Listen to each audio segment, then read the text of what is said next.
Hey, Dan Passarelli here. I want to talk about something I've been thinking about a little bit lately, and it's a very subtle shift of focus.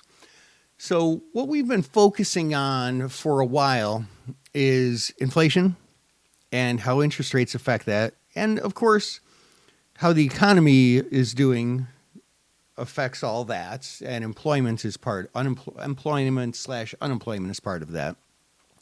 And we're still thinking about all of these things, but the focus has kind of shifted, and I don't know if you've noticed it. At this point in this inflation fighting cycle, we've kind of shifted from the pure inflation slash interest rate end of that spectrum that I just described.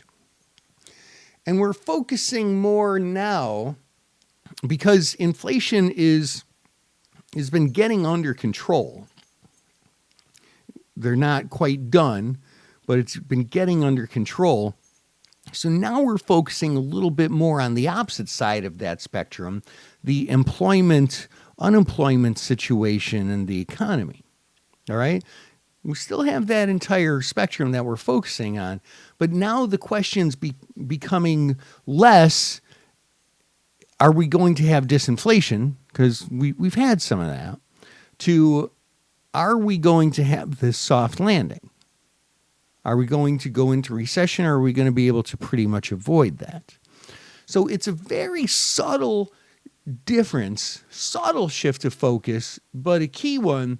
And because the market reacts psychologically to data, that's where we have to keep our focus. And that's what we've been watching this week, and that's what we're going to be watching tomorrow, and especially on Friday. And so we've got a couple of really key days ahead of us. That said, have a great rest of your night. Trade smart.